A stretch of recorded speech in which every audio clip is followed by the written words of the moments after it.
ஒரு சில பேர் வீட்ல பல்லிகளும் நெறையா இருக்கும். ஆனா, அவங்க வீட்ல நெறையா நல்ல விஷயங்களும் நடக்கும்.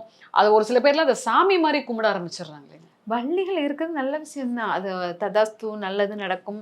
அவங்க வயித்துல வந்து எப்பவுமே நல்லதாவே பேசிக்கிட்டு இருப்பாங்க. இந்த இந்த இடத்த முடிச்சிடலாமா? இந்த வீட முடிக்கலாமா?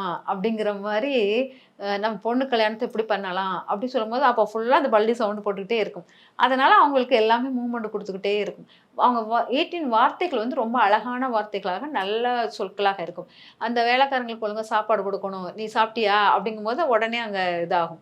இதெல்லாம் வந்து வள்ளிக்கு பிடித்த ஒரு விஷயமாக இருக்கும். ஏன்னா மகாலட்சுமியாக இருப்பதனால். வீட்டில் பல்லி இல்லாத சில பேர் வந்து பல்லியவே சிலையாக வெள்ளி சிலையாக வைத்து பூஜைறையில் வைத்து வழிபடுவதும் உண்டு. அதே சமயம் நம்ம வந்து நெறைய பல்லி தோஷம் சில பேருக்கு டக்கு டக்குன்னு பல்லி எங்க போனாலும் பல்லி விழுற மாரி விழுந்துச்சுன்னா, பல்லி தோஷம் அதிகமாக இருக்குது அப்படிங்கிற அர்த்தம். அதனால காஞ்சிபுரத்துல உள்ள வரதராஜர் கோயில்ல வந்து வெள்ளி பல்லி இருக்கு, தங்க பல்லி. அது 2யும் தொட்டு கும்பிட்டா தான் அது தோஷம் கழிஞ்சிரும். அதனால அந்த இதுவும் நீங்க பண்ணிரலாம். ஆனா ஒவ்வொரு பல்லி விழுதுச்சுன்னா, உடனே குளிச்சுருங்க. அது நல்ல இடத்துல விழுந்தாலும் கூட குளிச்சிரணும். குளிச்சுட்டீங்கன்னா, உங்களுக்கு அந்த பல்லியுடைய கெட்ட தோஷங்களோ, நல்ல தோஷங்களோ எதுவா இருந்தாலும் குளிச்சுட்டு சாமிக்கு விளக்கேத்தி கும்பிட்டாலே தோஷ நிவாரணம் ஆகிடும்.